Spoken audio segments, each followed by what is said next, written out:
Locus Podcast. За сайн байцгаана уу? Манай Globus podcast-ыг сонсож байгаа эрхэм сонсогч та бүхэнд өнөөдрийн мэндийг хүргэе.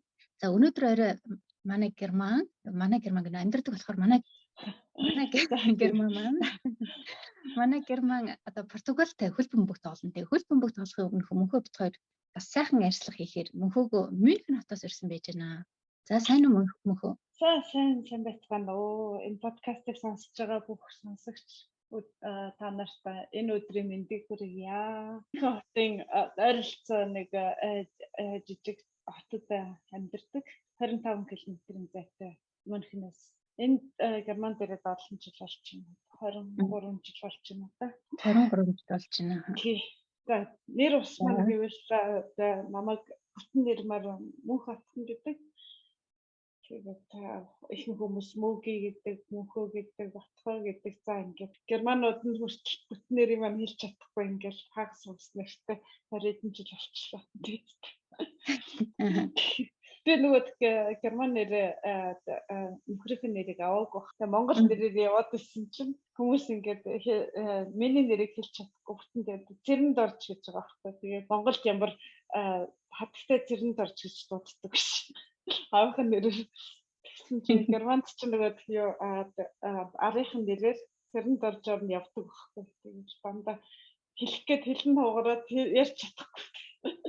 Тэгээд заримдаа хекман оршуул явчихж шүү дээ. Сургууль дээр очихлаар хүүхдүүдийн нөгөө авгаар нь шууд хатагтай хекман гэж яриад тэгэхээр заа гэж нэр заа нэг тийм Амтны ам дагуул сэгээл явж байна да гэж үү? Харин юу гэж дууднах тэрүүгээр дуудагдал явж байгаа юм биш чинь заримдаа яг нэрээ зөв хэлүүлэх гэж заримд орч гэдэг юм аа гэхэлэр зарим хэлбэрээр зарим нь хэлж чадахгүй юм да. За тийм мөнхөөгөө бас өөрийнхөө хувьд одоо миний хуучны маань одоо танил найз байж байгаа. Тийм болохоор өөрийнхөө хэмжээнд бас танилцуулчих гэж бодож байна. За манай мөнхөө болохоор тэрээр хотын ер нь бараг л хамгийн анхны оюутнуудын нэгтэй эхний баг 3 оюутны нэг үү? Тий. Миний уртал Заяа гэдэг нэг хүүхэн байсан. Тэгээд болроо ирээгүй. Болроо. Тэгээд би очижсэн юм аа тэрээрт. Тийм тэгээд тэрээр гэж хот их сайхан их сургуультай юм бэлээ гэд одоо тэрний бараг л замыг нь гаргаж өгсөн хүмүүсийн нэг нь байж байгаа. Тэгээ мөнх хотхны араас нь одоо би очиж ирсэн. Яг тэр мөнхөтэй би Баернд одоо танилцсан байсан тийм ээ. Тэгээд хоёулаа санаж байна уу би анх одоо өөр хотод очсон болохоор байх газар байхгүй. Мөнхөө манаас намайг 14 хоног одоо толгой оргидуулж ирсэн юм аа. Одоо маш их баярлсан шүү гэд одоо дахиад хэлье. Тэр үед баярлснаа хэлжсэн байх гэж бодож байна. Тэгээд манай монголчууд одоо дараагийнхаа хүмүүстэй ингээд туслаад дэмжиж явдгийн замаар одоо мөнхөө бит хоёр танилцсан байж байна. Тэгээ манай мөнхөө маань болохоор тэрээр хотын их сургуульд чи юугаар сурч байсан бэлээ? Би тэнд социологи гэдэг нэгэн судлалаар сурч ирсэн. Тэрийн үнэд. Тэгээ социологи гэж юм мэргэжлэр сурахдаа их хэцүү мэргэжил байсан юм аа. Тэгээд талаас нь хаяад явчихсан шүү дээ. Чи тэгтээ фото диплом авсан шүү дээ тийм?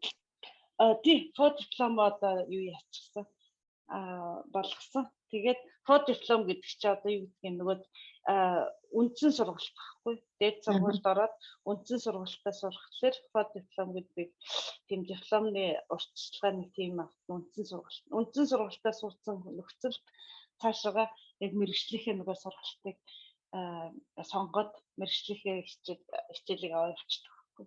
Тэрийг хийж чадаагүй хайчаад ирсэн юм шүү дээ. Тэгээ мөнхөө одоо тэр үед ямар ч байсан би одоо шинэ оюут ирж яхад чи аль хэзээний одоо альта хаасаа гэдэг чинь тий. Хуучин туудаа болчихсон. Айгу юмаа мэддэг болсон. Би яг санддаг байхгүй нөгөө нэг юм бас мөнгө цаасаа химнээл нэг нийтийн шахуу байранд амьдардаг байсан шүү дээ. Галтгоонд ингээ хоолоо хийдэг санаж байна уу? Тий. Тэнд очив. Би шинэ ирсэн оюут юм болохоор жоохон ичин өрн бадараад тэр хавар. Тэгсэн чи бүр айл хэдэн болсон орж ирсэн залуучуудыг би нэг гой залуу байгаа центр гэдэг нөгөө залуу малуу харцсан. Би тэгсэн чи дөнгөж очисон болохоор юу тэр залуу харахтаа мантай залуу харах битгийл давгүй юугаач мэдгүй байж байгаа штэ. Тэгээд яагаад явцсан бэ гэд шалтгааныг чинь би хэлж болох уу? Тэг. Яагаад явцсан бэ гэхээр манай мөнхөө надаа нэг ийм сэтгэл төрүүлж үлдээсэн. Жохон дурлантгай юм болов уу гэд. Ер нь энэ гой залуу байгааз гээл тэр гой залуу байгааз гэд тэр үед нөгөө залуу охтууд байсан болохоор залуучуудыг хардаг үе байсан юм шиг байгаа маа. Тэгээ нөгөө ганц би охтууд байсан чинь. Тэгээд нэг сайхан залууг дагаад яваад өгсөн тийм ээ? Мөнхөн лөө. Тий. Баяр. За чи тэрийг өөрөө нэг яриад өгөөч. Яагаад ингэж явцсан бэлээ? Бас сонирхолтой гэж магадгүй шүү дээ. Би энэ хүүхдүүдийнхээ аавтай танилцаад юу яадаг анх Германд ирчил Монгол руу холбогдох бол амар гэрээ санддаг үе яваа Регенсбургт. Тэгээ гэрээ санаад стандарт өдөр болгон үйлчлэл нэг гэрээ саналж байгаа хүн чинь хэцүү байгаа юм чи өөрөө хоолгондоо хийн бууц мууц хийж өөрөө хийж үзэж байгаа хүн чинь бүх юм өөрөө хийн яваа хэвээр айгүй хэцүү. Яагаад гэвэл би дээр 3 том ихчтэй байхгүй. Ихч нар маань дандаа хоолгонд юм хийждэг. Би зүгээр хүмүүс ажилладаг санган арилгаж өгдөг л ажилтдаг хүн байлаа. Германд ирсэн чи бүх юм өөрийн талаар буучдаг гэнэсэн хоолундаа бүх юм амтлаа.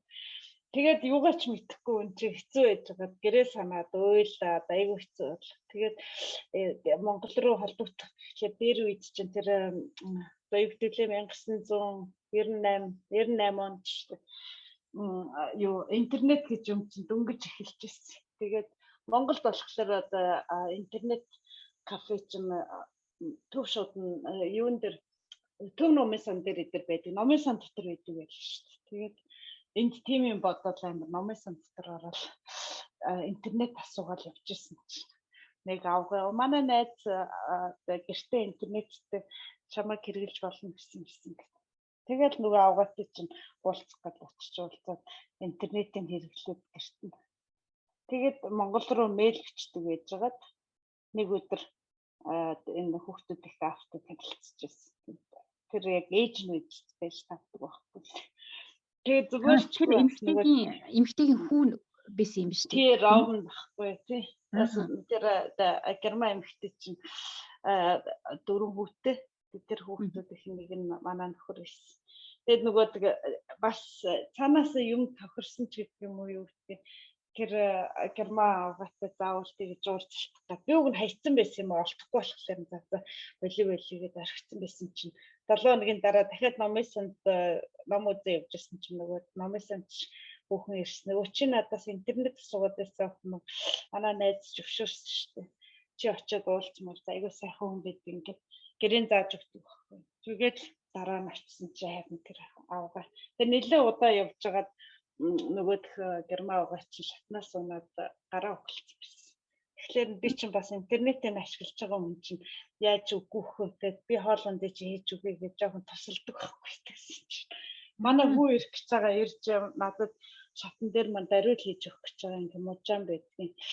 Тэгээд чи хоол хийж өгөх туслаач гэдэг. Тэгээд очиж хоол хийж өгч байгаа. Нохоо уучлаарай яриг шин тасалчлаа. Нөгөө нохоо хамтаа тулахаар уусч гэдэг шиг сайхан чи би төмс арилгахаас өөрөө хийж чадахгүй гэжсэн чи одоо айлын хоол хийх болсон шүү дээ.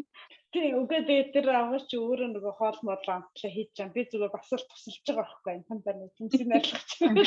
Нөгөө чаддаг юм байна.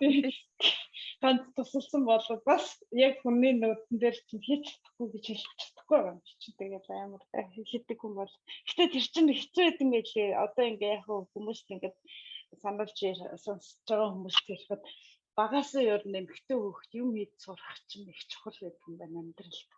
Тэгээ би дараа нь энэ нөхөртөөгөө нийлээл оюутныхаа дараа уг нь их л бие даацсан хүн байгаа шүү дээ. Уг нь Герман дээрээ 7 жил болцсон оюутан хэдэн жилийг үтцсэн ажил хийгээ мөнгө төгрөг зохицуулдаг айгүй юм сураад байгаа байхгүй.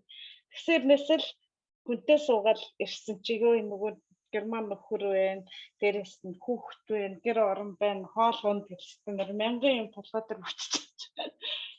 Тэр болгоны чинь давж гарах гэж нөгөө жоохон ирэх байсан өгч хэцүүлээд юм бэл. Тэгээ яг одоо охтуудад хүмүүс бол эртнээс юм хийлгэх сурах чахан чухал юм байна да гэж бодож байна. За манай мөнхөө маань тэгж гэр бүлийнхэнтэй танилцаад сүүлд 2 хүүхэд гаргасан байсан тийм ээ. 2 хүүхэд сайхан хүүхэдтэй болоод хүүхдүүд нэг том болсон. Би зураг л харж байна. Одоо маш хол амьдарч байгаа учраас бид 2 бол ерөөсөө ойрын хэдэн жил уулзаагүй 10 хэдэн жил бол тийм ээ. Мөнхөө тэгээд ер нь сураг ажиг сонсоо явж хахад тэнд очиод хүүхдүүдэд өсгсөний дараа хүүхдүүдэд жоохон том болгосны дараа хүн бас нэг ажил төрөлд орох цаашаа өөрөө сурж боловсрох гэдэг жоохон нэг амсгаа одоо цаг ирдэг шүү дээ амьдралд ер нь. Тэгээд тэр үед шин сонголт хийгээд шал өөр одоо зүйлээр мэрэгжлэр сураад одоо тэр мэрэгжлэрээ ажиллаж явж байгаа юм байна. Энэ юу байсан бол? Би одоо цэцэрлэгийн багш, туслах багш гэж мэрэгчлээ явж байна. Тэгээ Германд нөгөө 2 жилийн сургалт хийдэг байхгүй. Тэгээд тэр сургалтыг хүүхдүүдийгээ том болсныхан дараа суугаад мэрэгчлээ болохгүй л Германд ерөөсөө амьдрахад хэцүү юм гэдгийг ойлгосон хүн байна. Яг гэвэл ингээд энэ тэнд ингээд албан газарт ажилд орох гэхлээр энэ гадаад гэн нэр уснаас ихсүүлэл царай туснаас ихсүүлэл тэгэхээр энэ герман хэлэнд сайн биш байх гэсэн шууд ойлголт хүний толгойд орчирчдаг байхгүй. Тэгэхээр мэрэгчлээ байна гэдэг чинь би энэ сургуулийг дуусгацсан энийг хийсэн хүн гэд бүзүүлэх юмтай байхлаар хүмүүс шал ондоогоор харцдаг. Тэгээд мэрэгчлээ болохын тулд цаашаа ингээл бүх зүйлүүдийг судалсан байхгүй яаж энэ сурах вэ? Тэгээд Баерн чинь жоохон бас өөр хуультай Фрайштат гэдэг нэг хууль нь бусад германуудын бол жоох чанга байдаг байхгүй. Тэгээд нөгөө тэрээр сурсан оюутны үнэлэх юм хүмүүс маань ерөөсөө хүлээн зөвшөөрөхгүй байна. Тэгээд би энд чинь мухардаад ажил авах гэхлээр үзүүлэх харуулсан байхгүй. Дээрээс нь гадаад тийм амар тэгээд биш юм биш. Тэгээд гадаад хүн ер нь жоохон шууд би мэрэгжил юм сурч иж ингээд жоохон гайгүй байхгүй бол юм сураагүй бол тэгээд жоохон хэцүү. Тэгээ яг нөхөртэй нөхөр нь ажиллаа хийгээд явж байгаа бол болж байгаа л да. Би тэгээд энд ирээд олон жил болсны дараа нөхрөөсөө салсан байна. Тэгээ тэр маань миний бас амьдралдаа хийсэн нэг том алдаа гэх юм уу да. Нөхрөөсөө салчихлаар би одоо өөрх талгаарс эмхтэй болчихно да. Тэгээ гадаадд хоёр хүүхдээ аваа том болцсон болохоор нь ерөөсөө өөр чиглэлийг юм сурч ингэж амьдралаа зохицуулъя. Тэгээд зүтгэсэн. Тэгээд зүтгэж нэг юм сургуулаа төгсөн. Тэгээд ажлыг явж байгаа. Тэгэхээр чинь аль хүний амьдралд Монголд ч вэ энэхийн нийгэмд одоо хүн ямар нэгэн хямралтай тохиолдохыг тэр гэх үү тийм ээ? Янз бүрийн асуудал бас хаяа гарч ирж штэ. Заримдаа энэ хямралыг чинь харин хямрлаа даваад гарсны тэр үр дүн амжилт болоод ирэх тохиолдол байдаг штэ. Тэр чинь одоо энэ хийж байгаа мэргэжилтэд би айгу дуртай ажиллаа хийж байгаа гэж сураг сонссон. Одоо энэ эзэмсэн мэргэжилтэд дуртай аз жаргалтай байгаахаа гэж найдаж байна. Тэгээд найс нэг асуух зүйл байна. Одоо хүүхдүүдээ нэлээд цэцэрлэгийн наснаас нь өнгөрсний дараа энэ мэргэжлэр сурсан юм байна шүү дээ. Тэгэхээр тэглгүй яг нөгөө Германд чинь нөгөө хүүхд харах хүн байхгүй. Тэр нь жоохон хэцүү юм байлээ. Тэгээд хүүхд харах хүн байхгүй, эмээ өвөө гэж байхгүй болохоор манай нөхрийн чи ээж аав нь бас хол идэг. Тэгээд ерөөсөө хэцүү юм байлээ. Хүүхдүүдээ том болж сургуульд оруулаад ер нь бие даасныхын дараа л бүтэн цагаар ингээд сургуульд явахгүй бол энэ хүүхдэд чинь үдээс ашигын харах уу авах уу хоол ундэл ингээд бүх юм давхцаад ирсэн. Тэгээд энэ хоёрыг би том болтол нь өөрөө харж завсар зайгаар нэг ганц хоёр юм хийсэн болоод ингэж байсан байхгүй. Тэгээд их юм сурсан. Яагаад гэвэл миний тэр эрэх танхил одоо хоол хийж чадахгүй ингээд би чинь бас танхай хүн байсан шүү дээ. Танхайд. Тэгээд амьдрал надад нөгөө их юм сургаж өгсөн. Одоо бие даах, энэ амьдралыг зохион байгуулах, хүнтэй уулзаж ярих одоо ингээл хүүхдүүд ихээ эцэгхийн хурлаас ихсүүлэл бүх юмд өөрөө гүйж байгаа байхгүй. Тэгээд их юм сурт юм бэл. Өөрчлөгдсөн юм байлаа. Тэгээд одоо юу гэдэг хөгшөрсөн хэнэч гэдэг юм одоо нэлийн 30 гарсан байна жоохон би даасан бүх юмыг сурч авлаа. Нэг талаас амьдрал чамайг их өөрчилсөн байна. Чи өөрийгөө бас амьдралдаа тохируулж их өөрчилсөн байна гэдээ ойлгочлоо. Тэгээд наацхан асууж байгаа зүйл юу гэхээр ер нь өөрийнхөө хүүхдүүдийг цэцэрлэгийн наснаас нэлээ өнгөрсний дараа ингээд энэ мэргэжил рүү ороод цэцэрлэгийн одоо сургууль хүмүүжлэгч болсон байж байна. Яг энэ мэргэжлийг эзэмсэний дараа номын дуугаар нь одоо энэ мэргэжлийг эзэмссэн хүн өөрийнхөө хүүхдийн хүмүүжилд би юуг дутуу өгсөн юм бэ? Би энэ дээр алдаатай байсан юм бэ ч юм уу тийм санагдчихсэн зүйлүүд гарч ирж ирсэн үү? Ер нь яг ингээд номын дууг ингээд сонсоод ирэхлээр чинь угаасаа хүүхдээ хүмүүжилсэн хүн яг хүүхдийнхээ өсөлт хүмүүжлийн талаар ингээд харьцуулж аявих болтсон юм билээ. Яг л надад өөр туршлага байхгүй. Тэгээд туршлагагүй байсан болохоор ингээд номын дуу сонсоод тийм юм гэхэлэр яг хүүхдүүдтэйгээ би ингэж ажиллаж байсан, тэгжсэн байна. Ийм юм ингээд харьцуулж боддог. Тэр бол яалтчгүй үнэ юм байна.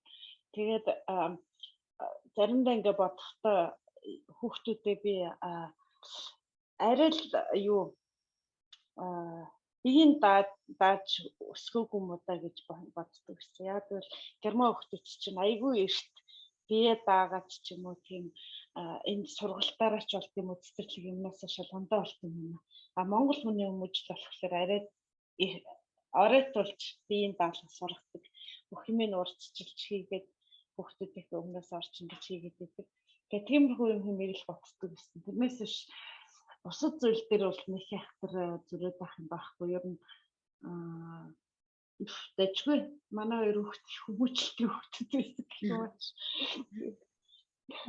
Германы нэг юм яруу найрагч зохиолч алдартай Кристиан Моргенштерн гэдэг танай Мюнхний яруу найрагч гэж байгаа л акцент амьдэрсэн. Тэр хүний хэлсэн нэг үг гэдэг хүүхдээ өсгөх одоо хамгийн сайн арга бол тэр хүүхдэд сайн ээж одоо олох сайн ээж байх гэдэг бол хүүхд өсгөх хамгийн сайн арга маа гэдэг. Энд хүүхдээ чи санал нэгдэх үү? Сэж дэлгэр яг ээж бол амар чухал оролцдог хүүхдүүдэд. Тэгээд би бас нэг талаар бодохдоо яг хүн хүүхдүүдэд хайрлаж байгаа болохоор би хүүхдэд хайртай гэж урчилж юм хийгээд тэрүүгээр хүүхдээ алдсан юм байна гэж би бодсон. Дараа нь яг тэгэл бие даагаагүй ч гэдэг юм уу тэгэл хоолнд юм хийх болохоор яг би өөрөө яаж бас юм хэцүү байсан шиг хүүхдүүд намайг тэгж өсөж байгаа байхгүй. Тэгээд ер нь эхэн шир алга бол хүүхд нь хэр алга гэж нэг үг өгдөг шүү дээ. Тэр юм шиг одоо яг л заримдаа бодохдоо хүүхдүүд миний шиг амьдралыг битээ даваасаа л гэж залбирхаас өөр юм байдгүй юм бэл. Яг л хүүхдүүдэд тийм хүсэхгүй байгаа байхгүй. Тэг хүсэхгүй байгаа хэрнээсээ автоматар миний өөрийн маань байгаа байдлаар хүүхдүүд яг начиг болоод байна уу гэж заримдаа бодод өгдөг. Тэгээ хүүхдүүд одоо муу гэж хэлэхгүй л байна. Гэхдээ бас өвшөө сайн ээжтэй ч байвал хүүхдүүд маань илүү сайн байх байсан мó гэж боддог. Тэгвэл залуу ээж нартай одоо ээж болоогүй байгаа залуу үеийнхэндээ юу гэж хэлэх вэ? Одоо сургууль хүмүүжлэгч хүний үүднээс цэцэрлэгийн сургууль хүмүүжлэгч хүний үүднээс юу гэж захих вэ? Хүүхдүүд яг бид нар ч яг ингэдэг юм байлээ. Би ээж юм чинь би хүүхдэд хайртай гэдэг хайрынхаа өмнөөс үүднээс ингээд тэр хүүхдүүдийг одоо өмнөөс нь юм хийгээд байдаг байхгүй. Тэгэхээр тэр хүүхд чинь юм сурахгүй тэгэл яг сурахгүй бие даад сурахгүй байх гэдэг чинь дараа нь тэр хүүхд өөрт нь хэцүү болоод эхэлдэг. Тэрийг одоо хүүхдүүдэд бие даалгахын тулд их чухал ажиллагаа байдаг юм байна гэдгийг ойлгосон. Яг л би бас өөрийнхөө амьдралаар яриад шүү дээ. Би өөрөө бас тэгж бие даагаагүйсэн болохоор амьдрал маань надад хэцүү байсан. Яг нөхөртөөгөө ч нийлээд байхад би ч нэг өөрөө юмаа ингэж зохицуулж юмаа хийж сураагүй юм чинь бүх юм давхцаад ирэхлээр нөгөө хүндээ дарамт болоод байгаа юм. Нөгөө нөхөртөө. Тэгэхээр чинь бүх юм би ингээд баланс нь алдагдаад эхэлт юм байна гэж ойлгосон. Тэгээд өөрийнхөө жишээн дээрээс хүүхдүүдийг тийм болгохгүй төлөө зүтгэж байгаа. Энэ хоёрыг бас нөгөө бие даасан болгож бие даасан амьдралаар нь явуулах гад юм хүмүүс сурах гад нэг жоохон тийм юм хийдэг. Тэгээд залуу ээж нар ч гэсэн хүүхдүүдээ ер нь багаас нь бие даад сурах хэрэгтэй. Цэцэрлэгт ингээ харж байхад бас ээж нар ингээл солих хувцсанд тийм юм ингээл бүх юм ингээл зохицуулаад ээж нар хийгээд. Тэгээд одоо нөгөө коронавигоос болоод манайх цэцэрлэгээ ингээд ээж аав нарыг оруулахаа болцсон. Шууд үүдэн дээрээс хүүхдүүдэд оруулаад ингээд явж байгаа. Бид нар ээж аавтай контакт авахгүй тул бид нар ч бас ажил хийж байгаа рискгүй хүмүүс биш үү? Нөгөө ээж аав нар ч янз бүр контакттай байдаг болохоор. Тэгээ ээж аав нарыг оруулахаа болоод нэг хэсэг болчихгүй. Тэгсэн чинь нөгөө хүүхдүүд чинь бие даад сураагүй болохоор хувцсан тэр нь энэ нь гэж ингээд замбармаг бичсэн. Тэгэл ээж аавнаар нь өглөөд байгаа юм чи. Болдвол ээжнэр өглөөд би ингээл орч ингээ хувцсыг харахгүй болчихлоо ингээ мэдхгүй байна. Юу дутууг нь мэдхгүй байна. Яаж нээж гэнэ үү гэдэг. Тэгэл тэрүүнд би яг нөгөө багшийн зүгээс л хэлж байгаа байхгүй. Хүүхдтэй найдаа танай хүүхд чинь том болцсон. 4 настай, 5 настай гэж чинь бодож одоо ядж хахад өөрийгөө солих хувцсуудыгаа зохицуулдаг болж байгаа байхгүй. Тэгээд хүүхдийн найдад өөрт нь хилээд орхиог. Ягаад гэвэл зарим өдөр ингээл амар халуун болохоор нөх хүүхд нь хуцаа тайлахгүй ч юм уу явдаг. Эсвэл нь бороо орохлоор борооны юмаа өмснө гэж мэдхгүй. мэдэхгүй зохицуулж мэдэхгүй байгаа байхгүй тэрийг. Тэгээ бид нар чинь тэрийг хэлээл хүүхдүүдээ бие даалгаж сурах гал амхантаа зүтгээд байдаг. Тэгээд ээж аав нар нь одоо өчгөө байлцсан чинь нэг талаар хүүхдүүд айгүй их тийм дэвшилттэй одоо юу гэдэг бие дааж эхэлж байгаа. Тэгээд юм саль сурж байгаа байхгүй. Тэгээд нэг хямртад сурж байгаа. Ягаад гэвэл байсгал тавчиг алга болчихлоо. Тийм усны гутал алга болчихлоо гэж ингээд мань зүрийн юм хайгаад эхэлдэг. Тэгээд одоо тэрүүнд нь зохицуулаад юм хамт сур, хамт тавь ингээд хураад сур гэх. Тэгээд яг нь тийм л нэг боломжтой. Германы цэцэрлэгийн одоо хүүхдүүдтэй ажиллаж байгаа юм чи одоо хүүхдийн бага насны балчир хүүхдүүдийн аюулгүй байх байдлыг бүрэн дүрэн хариуцаад одоо авч байгаа гэсэн үг бах. Энэ дээр энэ систем ер нь цэцэрлэгийн энэ даатгалын систем ч гэх юм уу? Энэ яаж явдаг бол эцэг эхүүд хэрэг гомдол гаргадаг бол одоо харьцангуй гомдол гаргах үед бол манай хүүхэд ингэчлээ гэдэг одоо тийм гомдлууд хэрвээдэг үү? Тиймэрхүү юмнууд гардгийг. Гэхдээ энэ бол яг хүмүүсийн боловсралтай холбоотой байх шиг байна. Яг тэгвэл би ингээд урд нь сургуулиуд төгсөөд мэргэжлийн хүн болоод ингээд цэцэрлэгт ажиллахад нэг евангелийн цэцэрлэг гэж байгаа. Одоо энэ цэцэрлэгийг санхүүжүүлдэг байгууллага нь арт талд нь ямар юм байна вэ? Тэрнээс хамаардаг байхгүй. Тэгэхээр чи евангелийн сүм энэ цэцэрлэгийг хариуцдаг. Бүх юмын санхүүгийн бүх юмын даадаг гэж байна. Католикийн сүм гэж байна. Тэгээ одоо миний ажиллаж байгаа газар болохоор АВО гэдэг ийм хувийн нөгөө нийгэмжлэг байхгүй. Нийгэмлэг, хувь нийгэмлэг. Тэгээд ийм олон цэцэрлэгээ ингээд үйл ажиллагааг ингээд харьцуулаад ингээд харж байхад эцэг эхчүүд нь ямар байна уу? Жохон боловсралтай ингээд тэр сүм өмдөө идэвхтэй ингээд явдаг мавдаг хүмүүсүүд гэх юм юу гомдол санал нь шал ондоо байгаа байхгүй. Зөвхөн одоо манай одоо миний ажиллаж байгаа цэцэрлэг айгүй олон гадаад хүмүүстэй гадаад цэцэг эхчүүдтэй одоо бас юу гэдэг нөгөө асуул гэдэг чинь дөрвөсөд цагаач нар ихтэй тийм цэцэрлэг байхгүй. Тэгээд тэр цэцэрлэгийн ээж аав нар болохоор нэг талаар бас гомдол нь шал ондоо айгүй сонирхолтой. Татаад манай сонсогчдод сонирхолж болох одоо хоёр жишээ татаад хэлвэл илүү сонирхолтой болох уу? Тэгвэл евангелийн цэцэрлэгт ажиллаж байхад эцэг эхчүүд голдоо ороо ингэж байгаа байхгүй ингээл фрау Мунх одоо мөгийн сайн ажиллаж байгаастай баярлалаа гэж айгүй тийм талархлын үг хэлнэ. Байсгал ингээл баяр болохоор ингээл бэлхэн өгөөл амар тийм баярлснаа илэрхийлээд байгаа байхгүй амханда хүүхдүүд айгүй сайн байна эдэргээд тэгээ гомдол нь болохоор манай хүүхдийг ингээ өшөө жоохон илүү юм хийлгүүлээд ингээд биений даалгуулж ингэж юу бастлан гэдэг чинь гараар юм хийж мэгтэн ингээд сайн хийлгээрээ мэлгэрээгээд хүүхдүүдээ ингэж дээш нь фордер нь болох одоо юу гэх юм хөгжүүлэх талаас нэг юм шаардж байгаа гомдол гарч байгаа байхгүй. Бараг л би өмнөөс нь хийгээд байна манай хүүхдийг өөрөөр нь хийлгүүлээрэй гэх нь холгүй. Одоогийн цэцэрлэг болохоор нөгөө дөрвөсөд бэлтцтэй болохоор эднэрийн хувьд болохоор юм чинь манай хүүхдийг тэр хүүхд ингээд зовцсон гэмээ тэр цогсон гэмээ тэрүүнтэй яриа би эцэг эхчтэнд ярьж уулзах юм манай хүүхдийг цохоод юм хөхөд юм гэж ярьж байгаа байхгүй. Тэгээ би бүр гайхсан. Таны хүүхд чинь над дээр ирж надад эхлээд хэлэх ёстой. Танд хэлээд тэр хүүхд зовцсон эдэр гэвэл би энийг хамгийн түрүүнд сонсох хэрэгтэй юм баггүй. Юу хүүхд надад хэлэхгүй ээж авдаа очиод янз бүр юм яриад байдаг. Тэгээ би өөр тэрийг гайхаад байгаа юм чи. Яагаад тэр хүүхд ингээд юу янз бүрийн болсон болвол над дээр ирж хэлэхгүй ээжээ эцэг эхтэй очиод ингээд яриад нэг талаар зөв яриад байна буруу яриад байна. Тэгээд эцэг эхчүүд нь хүүхдээ амар өмөрж байгаа байхгүй. Миний хүүхд одоо ингээд өстой баг тэрүүнээс зөвхөлдсөн байна эдэргээд. Тэгээд тиймэрхүү юмн дээр ингэж амар юу яагаад юм лээ. Гомдол гаргаад байдаг. Тэг чинь миний хүүхдийг ингэж би даад сурахт нь тэргээд янз бүрийн ингээд бастан гаран мараараа юм зурж морж хийхэд нь туслаараа энэ дээр баярлалаа ирэхгүй байгаа байхгүй. Энэ дээр ингэж санагдчихлаа. Одоо цэцэрлэгт орох өмнөх насны одоо бас нэг хүмүүжил байж байгаа шүү дээ. Гэрийн хүмүүжил.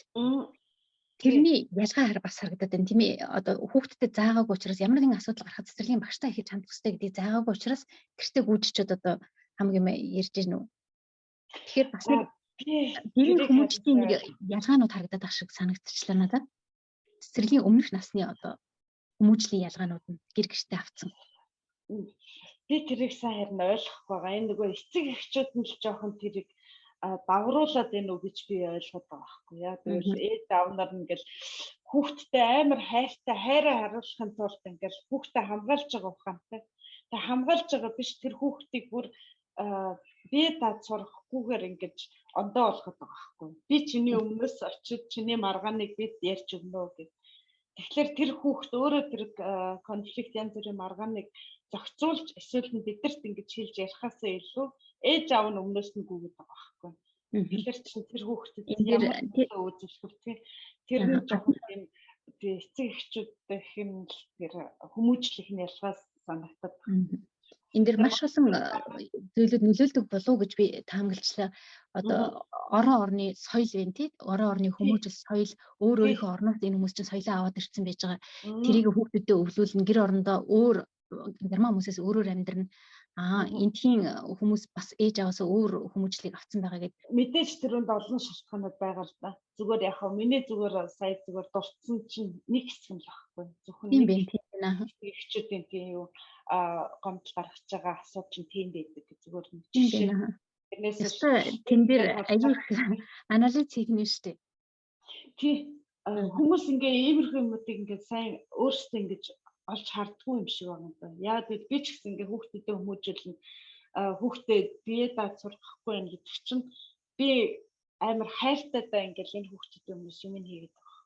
Миний хайр чинь тэр хайр чинь сүлдээ энэ хүүхдүүдийг жоохон бие даад сургаагүй юм гэдэг чинь тийм амар уушгил байдаг. Нөгөө боо кекс энтри чинь бид нөгөө жижигэн хэмжээгээр зүсэд ингээ тавиад тэгээд сэрийгээр хатгуулж амнад нь ингээ хэлгэж идүүлдэг байсан. Өөрөө бариад ингээ сэрийгээр дандаа хатгаж идэнэ. Тэр чинь буруу хийсэн байгаа байхгүй.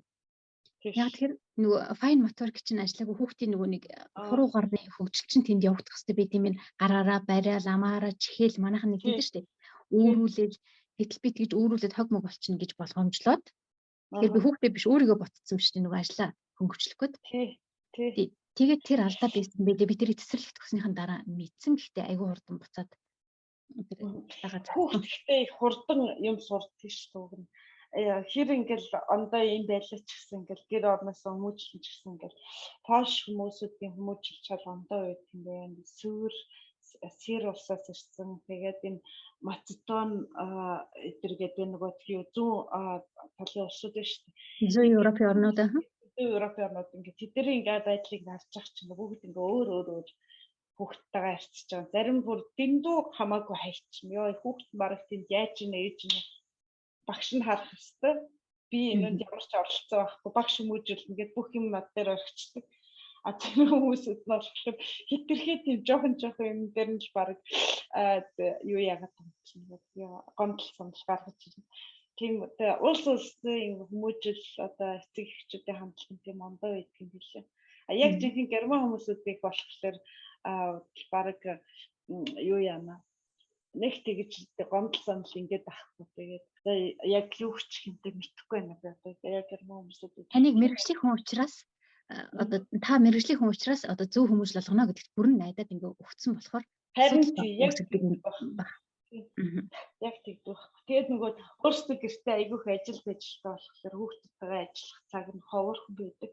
Тэгээд би нөгөө цэцэрлэгтэр одоо хүүхдүүдтэйгээ ингэж янз бүрийн юм бастал нь одоо жижиг сажиг цаасаар юм хийх нэг тийм юм хийх дуртай байхгүй. Миний өөр юм хобби. Тэгээ хүүхдэд айгүйх юм тийм ингээ байсгээл ингээ санаа гаргалт хийгээл юмыг хаягахгүйгээр хаягтлаар нь бараг юм хийгээл. Тэгээ тиймэрхүү юмуудыг герман ээлжнэр их үнэлдэг юм лээ. Герман эцэг эхчүүд айгүй тийм юм дуртай. Өөрсдөө нөгөө тийм хийх юу завн гарахгүй ч юм ажил төрөлтэй гэдэг бол хүүхдүүд нь тэгээд янз бүрийн бастал хийхлээр тэр үнд их дуртай байдаг. Тэрнээс бусад дээр одоо гадаад дэшнэр бол яг баярлалтай холбоо. Тэгээд тэр болгоно тэгж яахгүй баг энэ чиний ажил юм биччихээ гэсэн. Ам чи ингэдэг үү? Тиймсэн Энд бас нэг сонирхолтой асуулт гарч ирж байна мөхөө. Одоо Монгол хүн болохоор магадгүй одоо ингэж юмны хайдл энтрийг эвлүүлээд би юм хийждэг хүүхдүүдэд зааж сургаад тэгээд хүүхдүүд гэрте очиод тэрий чинь бас л адилхан багшаасаа сурсан юм үзүүлж харуулад тэгээ герман ээж аав нар дуртай байна гэж ярьж байна. Энэ дээр Монгол багшийн ёстой одоо санаанд нь ормооргүй тийм ямар хүмүүжлийн аргыг чи эндээс өөр герман сургууль хүмүүжлэгчнээс олж харсан бол эсвэргээрээ манай Монгол одоо сургууль хүмүүжлэгч эмэгтэйгээс бас германы сургууль хүмүүжлэгч эмэгтэй одоо чамаас сураа харцсан. Өө тийм үнээр эн чинь айгүй зөв арга байна штэ гэд манай Монголын бас хүмүүжлэх арга энд олж мэдээгүй бас сайхан арга гэж болно штэ. Ийм жишээнүүд байдгүй. Тийм ялгаатай байдал. Яг Монгол хүний хувьд болохоор бид нар чинь голдуу тийм одоо хар бороор өссөн ч юм уу Монголоос гэрээсээ ингээл нэг олон ах эгч нартай тэгээд ингээд зунгаарлж бол ингээд өсчдөг шүү дээ. Монголч боргошуу өсдөг гэж үү? Тийм боргошуу өсдөг. Тэр боргошуу аргыг Монгол багшаас их гаргах юм байна. Яг гэвэл ингээд нэг хүүхэд ингээд жоохон ингээд цохиж мөхөд юмд бүдрээд унж мовчол за зүгээр нэг тийм амир одоогүй гэл ингэж харж байгаа. Цус гараагүй юм чинь зүгээр ингээ хатчихна гэд би тэр болгонд нь ингэж пластер нагаад идэх байхгүй. Герман багш нар болохоор тэрүүнд бараг стенер гэл бөөм болоод стен бараг кулбек гэдэг нөгөө хүүтэн жин 50 мави нэ тэрэгэл тэгэл стен нөгөө хүүхд нь тэрүүн дээр нь бөөм болж өшөө их үйлээ. Нэг жоохон юм чинь ингээ сүр болоод амар сүртэй болчихдог байхгүй. Тэгээд нэг эцэг эхчүүд нь ингээд нэг юм хэлээд ч юм уу ингээд жоохон гомдлсон юм ирэхлээр тэрүүн дээр ерөөсө герман багш нар чинь нэрэ германуудын нөгөө цаг агартайгаа адилхан гэж ярьдаг шүү дээ. Амар сүртэй юм болол тэнд чинь тэгээд мянган юм болно. Тэгээд би Монгол багш одоо би одоо монгол хүн болчихлоо тэрүүнд нэг тоохгүй. Тэгээд тиймэрхүү юм гарч илээ. Одоо яах вэ? Ээж хүүхдээ хайртай юм чинь тэгээд ийм гомдол гарахаас биш явах гэсэн юм бодчих. Өөр тэрүүн тоодохгүй. Тэр герман багш нарын тийм байт юм билээ. Нэг жоохон юм дээр ингээд сүр бадруулаад тэгээд нэг жоохон юм дээр нь сүйд болгоод амар тийм. Тэгээд нэг юм ажил хийх гэхлээр тэрийг ингээд амар том болгож ингээд сүртэл тийм монголчууд болохоор дэндүү хар борч гэдэг юм нөгөө ажлуудаа нухлагтаа сурчихсан. Тэгээд зүгээр гэл явуулсан. Тэгээд тэрийг сураад ах шиг байгаа нөгөө багш нар чинь надаас тэр намайг гаргахлаа юм хэлэхгүй. Хөргээд. Юм уу гэдэг юм. Унаад уйлсан чи за нааша хүрээд багш нь үлээг өдөг ярих сууч гэдэг юм байна мөнхөө. Харин би чинь зүгээр ингээ харчаад жоохон шаруугийн цэвэрлэлчээ гэл тэгэл жоохон хорсглоор үлээгээд за зүгээр наа чинь жоохон хорслохгүй яа дайрсан мичгээл тэгэл арчил. Тэгээ бүр амар цэс гараад зүгээр заримдаа нөгөө хүүхдүүд нь бүхэн нөгөө юм гэлээ вэл айдик гэж байдаг штэ. Вэл айдик одоо бүр өвчнөдөө бүр ингээл амар юм болол ингээл бүр эрхлэх гээд. Тэгээ тиймэрхүү хүүхдүүдэд нь бүр ингэж байгаа яах вэ? За пластер нагаад өчгээд наа чинь гут зүгээр болчихдог. За цэцэрлэгийн багшаа одоо орчин цагийн хүүхдүүдийг бага насны хүүхдүүдийг бас их хендигээр утсаар их оролдуулж байна. Утсаар их бага насны цэцэрлэгийн хүүхдүүд хүртэл хэрэглэдэг болжээ гэж яриад байна.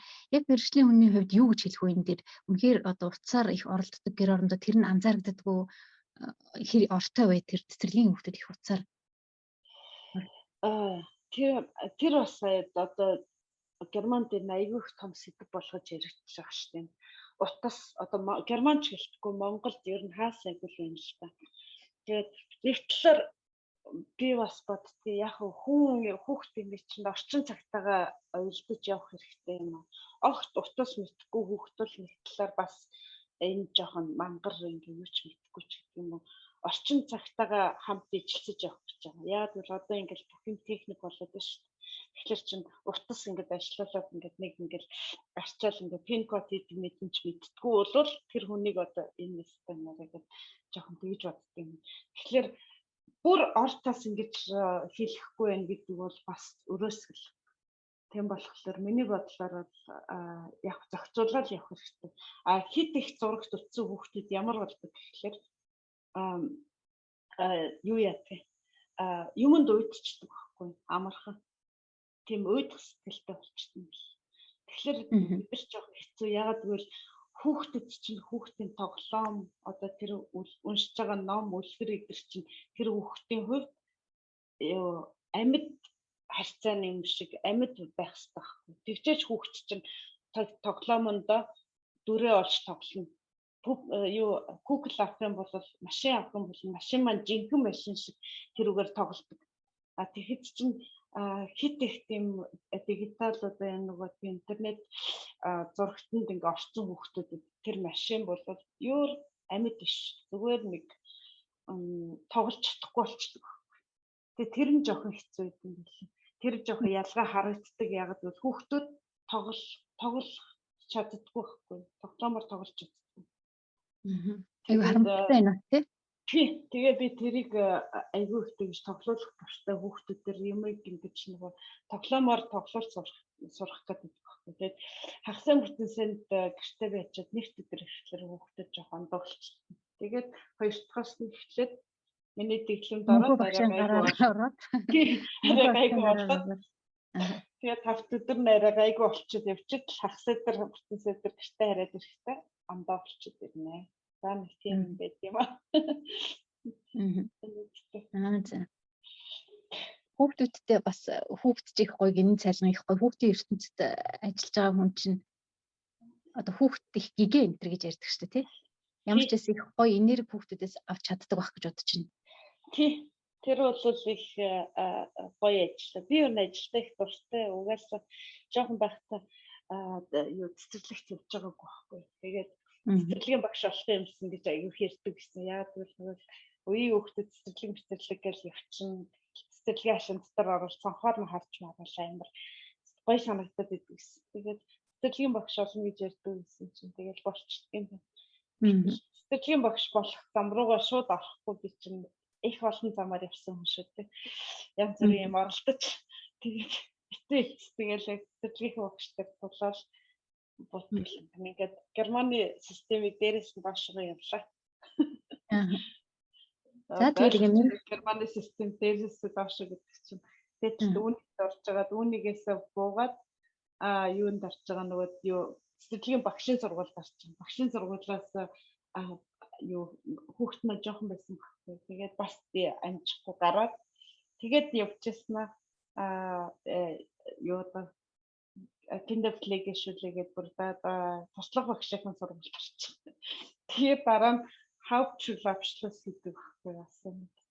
Одоо юу гэдэг лээ энтхийн 10 дугаар ангийн үнэмшил авах хэрэгтэй.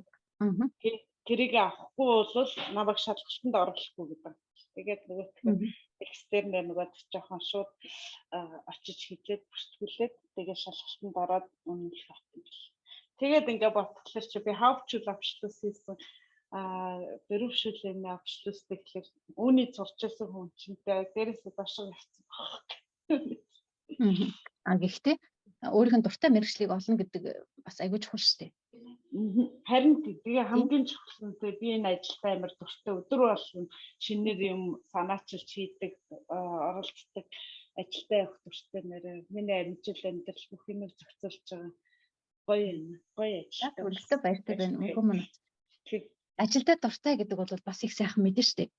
За тэгээд мэргэжлийн талаар бас бага хэмжээний хоёлоо бас Монголд идэг улсуудаа эсвэл Германд амьдардаггүй ер нь манай сонсогчдод Германы цэцэрлэгийн амьдрал ямар шүү байдаг вэ гэдгээс товчхон мэдээлэл өгсөн байх гэж бодож байна. Тэгээд хувийн амьдралаас нь бас жоохон ярилцсан байж байгаа. Ер нь хувь хүнийх нь хувьд мөхөө заримдаа ингэдэг шүү дээ.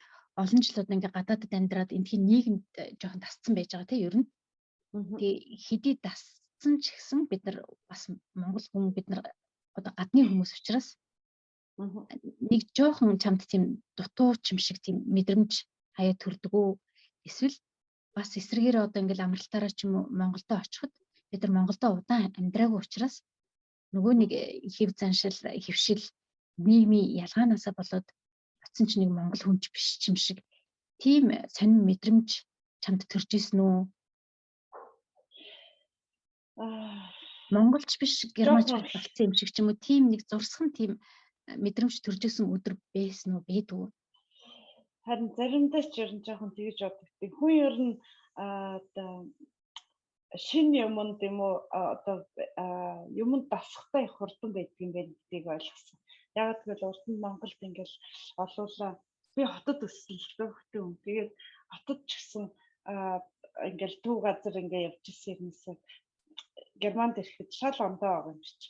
Юм жоохон ондоо. Тэгэхээр хүн юмд их амархан дасдаг юм байна гэдгийг л ойлгочихсон. Яг тэгвэл барыг л одоо ийм л байх ёстой гэсэн сэтгэл шууд буучиж байгаа байхгүй.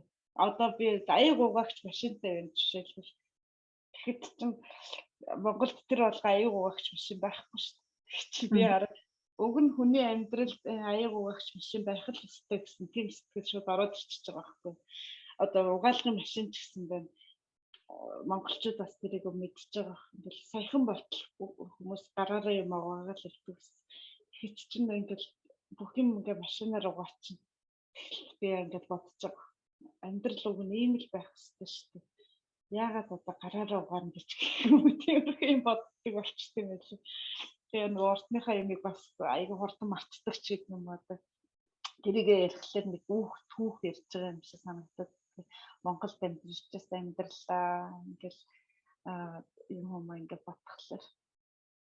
Чинь би чинь уг нь хөдөө биш хотод өссөн хүн шиг байх. Хотод бид нар чинь бас нэг хааг сугаалсан машин жишээтэй ус мус жотлонтойгоо байранд өссөн хүн байх чинь шал ондоо сэтгэлтэй чинь ингээ юмд аяга амархан тасдаг юм бэл. Яг ийм л байх хэрэгтэй гэсэн бодолтой болчихдог. Тэгээ Монголд очихлаар нөгөөдгөө хараад бүр гайхаад байна. Одоо ийм юм байдаг үлээ. Зарим юмуд нь ингээ коучнараа үлдчихсэн болохоор аяга гайхаад тэгээд юмд их амархан тасдаг юм байна хүн гэж байна. За материалын тал дээр бол тэгж санагддаг юм бин. Найзын асуусан юм нь ер нь хүн гэдэг утгаараа тий одоо хувь хүн гэдэг утгаараа ер нь сэтгэл зүрхээрээ ч гэх юм уу. Тийм авчис одоо мэдрэмж өгдөг. Яагаад би ингэж асууж байгаа гэхээр манай нэг найз байдаг байхгүй энэ Германд бас 20 жил амьдарч байгаа ах бараг л. Тэгээд ер нь бол өөрөө бас Германы нийгэмд хөл толгойгоо олдсон Америкээс ирсэн тийм эмэгтэй байж байгаа. Энд сургууль төгссөн докторын дээр хамгаалсан тийм эдийн засгийн ухааны доктор. Эмэгтэй гэл би одоо байж байгаа шүү дээ. Бид хэд нэлээд удаан найзалж байгаа. Тэг бид хоёр нэг өдөр юм яриа хийжсэн чинь надад тэгж хэлжсэн байхгүй.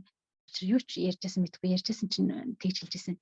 Би заримдаа германч биш юм шиг одоо өөрийнхөө орныг нэрлээд тиймч биш юм шиг юм болцсон санагдтiin гэсэн чинь би айгүй гайхаад тийм үү одоо 20 жил шахуу ингээ амьдэрсэн байж байгаа. Чи энд ингээд яг өөрийгөө бас би гадны хүн гэсэн тийм мэдрэмжтэй л амьдраад байна гэж би ойлгохгүй гэдгсэн чинь тийштэй би ер нь тийм л мэдрэмжтэй амьдрдаг шүү дээ.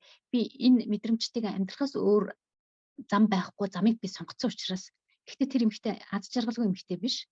Өөрийн гэсэн өндөр албан тушаалтай одоо 7 хэлээр ярьдаг тийм мондөг эмэгтэй биш үү? Өөрийнх нь одоо боловсрлоор нь ярих юм бол тэгээд сэтгэл зүйн хувьд гэр бүлийн энд сонгоцсон тий Герман нөхөртэй ингэж амьдарч байгаа. Тэгэхэд хэлжсэн байхгүй тийм болохоор би чамаас бас харьцуулаад асуусан. Чи өөрөө гадаад гэр бүлийн хүнтэй байж ин хүүхдүүд нь одоо энд өсч төрсэн хүмүүс байж ин тэгээ өөрөө энд удаан амьдарсан хүн байна. Тэгээд нэг талаасаа германч юм шиг нөгөө талаасаа Монголд очсон ч Монголын зарим юмыг мэдэхгүй ойлгохгүй ч юм уу нэг Монгол биш ч болсон юм шиг тийм мэдрэмж төрж ирсэн гэж асууж байгаа юм. Нэг тэгж тэрүүн дээр их ялгаа гаргахгүй. Би өөрөө тэгж ялгаа хардггүй ч юм уу болж өгвөл бас их гадаад үг хэрэглэхгүйгээр ингэж ярэ гэж боддог. Тэгэл монголоор байх дуртай.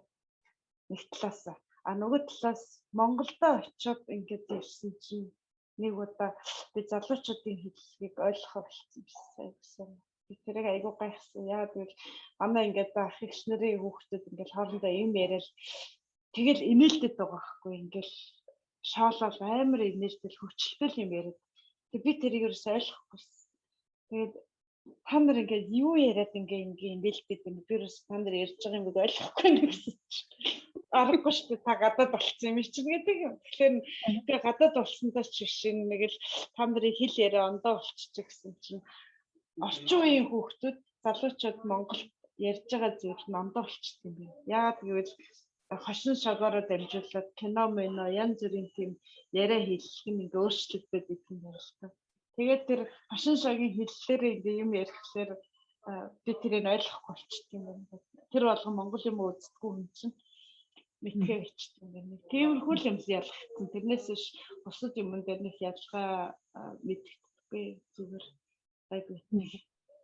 Германд бол аргагүй шүү дээ. Гадаад юм чинь тэгээд гадаад нэр уснаас ихсүүлэл гадаадаар л явахаас ш герман болно гэж байхгүй шүү дээ. Ээж нэг германд ирсэн сураг байсан шүү дээ тий. Манай ээж ч одоо 85-тай 86 хүрч байгаа хүн байна. Өө сайхан өндөр наслаад. Тийм өндөр наслаа. Тэгээд нөгөө бидний гурвчтэй гэж бас зүгээр манай ээж хэд байсан. Тэгээд хамгийн гол нь өөдөд идэх. Яг гэвэл би ингээл ажил гэж гараа явчихна, хүүхдэд сургууль соёлж явчихна. Тэгээд өөдөд идэхгүй хөрх юм ганцаараа. Тэгээд зурагт асаахлаар зурагтаар монгол юм барахгүй. Тэгээ нөгөө гар утсан интернет юм гэхлээр тэрийгээ сайн ажиллуулж мэдхгүй хөрх юм. Тэгээд өдөржингөө ингээ гэрт ашигтаад гарахлаар таних газарч байхгүй. Өөдөд идэх бастай. Тэгээд сүүлийн үед 2000 хэд онд гэлээ 8 жилийн өмнө гэдэг чинь хэд вэ? 3 он гэнэ та. Манай чи математикийнхаа төвшинг одоо ингэ шалгуулж байгаа гэсэн 2001 оноос хасах нь 8. Тийм зү? Биш 9 жилийн өмнө юм байна. Тэгвэл 2013 онд ээж ирээд одоо бас буруу бодсон нь 8 жил 9 жилийн өмнө. 2013 онд юм шүү дээ. Ээж маань ирж ирсэн. Тэгээд ирж над дээр 3 сар болоод жоохон байж байгаа эсвэл ээж нь одоо дахиж германд ирэхгүй. Яагаад гэвэл нэг талаар хэл усан мэдхгүй, хоёрт ээж нь өөдөд ах юм байна. Тэгээ чийл ирж яхад болох юм байна. Ээж нь чинь амьдралыг үтсчлээ, харчлаа одоо ингээд болсон гэж явчихсан. Тэгэхээр чи ээж маань бас л 80 төгсөж байгаа 77 8-д болсон хүн чинь хэцүү байхгүй юу юм. Тэр бодлого ингээд яваад байна. Тэгж хэлсэн. Тэгээд би нэг талаар жоохон сэтгэл маань жоохон гомдох тийшээ болсон байна. Тэгээд яг гэвэл настай хүн чинь тэгэл би хизээгүй өгчиж мэдэн шүү дээ гэж хэлж байгаа байхгүй. Тэгэхээр чинь одоо аюу хэцүү юм чи яа би хүнээ нутагт ээж маань дахиж манайд ирэхгүй гэдэг чинь дахиж германд ирэхгүй ингээд энэ нас нь өнгөдлөө гэж бодчихлоо. Нэг талаар аюу хэцүү харамсмаар санагдчихсэн. Тэгээ одоо болж игэл зав гарахлаар Монгол явах гэж ээж дээр очиж ханд бай гэж бодоод гэдэг л болчихсон юм байна. Яг нь ээж маань өшөөл нас нь өндөр болоод хэдэн жил өшөө амьд байх үлээ. Тэгээ ингээ ботсон чинь би 23 жил яг Монголын өвлийг үзээгүй баг ш. Тэрс өвл явж байгаагүй. Ганцаараа биш. Хажуудаа хантай болсон гэж сонссон. Тий. Бас чин залуутайгаа болоод тэр 7 жил амьдарч байна. Тэгээд надад ч зөө нөгөө бас манай хуучин X нөхөр надаас ирсах байсан шүү дээ. Санаж байна. Тэгээд манай энэ хүн надад ч зоох. Тэгээд залуу ахил ондоо үгүй. Яг хөө тэгэл таарсан хүмүүс маань энэ дэжгүй би нэг хайрлаар дэмжээл тэгэл өгч. За. Гоё. Бас тэгэл нэг гэрт ороод нэг бий болоод явж байгаа хоёр хүн тэгэл. Энийгээ дэмжээл ингээл байж та. Дэжгүй. За тэгвэл бас ирээдүйн шинэ амьдралд нь бас сайн сайхныг хүсье мөнхөдөө маш их баярлалаа. Өнөөдөр бас л нэг өөр сэдвээр бид нар ярилцсан болохоор баяртай байна. Сонсогчд маань бас нэг Германы сонио ичсэн сонсож амтсан бахаа гэж бодож байна. Тэгээд мөнхөө чиний хувьд Германд 23 жил болсон хүн гэдэг чинь нэлээ нийгэмд маш олон зүйлийг олоо харсан хүн байгаа ах гэж би бодож байна. Тэгэхээр Монголынхоо нийгэмд Монголд байдаггүй ямар зүйлийг сураагүй байгаа, дасаагүй байгаа. Гэхдээ манай Монголын нийгэм таарах энийг нэг хүмүүс сурчаасаа, энийг нэг хөвшүүлчээсэ гэж бодож явдаг. Харсан зүйлүүд байдаг л ах гэж бодож байна. Жохон хэцүү асуулт юм аа. Яг тэгвэл би чи одоо ингээд Германд олон жил амьдарсан одоо нэлээд энд нийгэмшсэн хүн болохоор Герман талаас юм харахаас биш яг Монголынхаа юмыг сайн мэдхээ болчихсон юм. Яг гэвэл би Монголын нийгэмд орж амьдрахгүй, ажиллахгүй байгаа болохоор тэнд ямар асуудалтай юу байна гэдгийг ерөөсөн мэддэггүй юм байна. Нэг талаар зөвхөн яг өөрийнхөө мэргэжлийн цэцэрлэгийн хувьд бодоход Монголд ингээд цэцэрлэг 6 сард хаагдчихдаг гэсэн. Тэр нь жоохон хэцүү санагдав. Яа тэгэл нөгөө зуныхаа амралттай тааруулаад цэцэрлэг хаагдчихдаг. Тэгээд 100 болохоор өвөө эмээнэр хүүхд ач нэрээ хардаг. Хүүхд харах ажил ингээд нэмэгддэг юм байлээ. Тэгээд цэцэрлэгийн багш нар амар удаан тийг амарчдаг. Нэг талаар багшийн хувьд бол гоё санагдаж байгаа. Нөгөө талаар эцэг эхчүүдийн хувьд үнэхээр хэцүү асуудал. Яа тэгэл ажиллаа хийн эцэг эхчүүд чинь тийм хурдан 3 сарын амралт авахгүй шүү дээ. Тэгжээд нэг хүүхдийн цэцэрлэг нь явхаа болчдөг. Тэгээд ээжтэй шиг хүүхдүүдээ өгдөг барьдаг. Тэгээд тэр жоох хэцүү юм бил амар удаан ингэж би бодлоо. Германы уучлаарай. Германы цэцэрлэгийн одоо амралтын дүрм журм нь ямар шүү байдгийг тэрийг тайлбарлаад хэлчих юм бол манай сонсогчид ойлгох бах. Монголд байгаа цэцэрлэгийн багш ойлгох бах. Яагаад гэвэл зунжангаа цэцэрлэг ажиллаждаг байхгүй.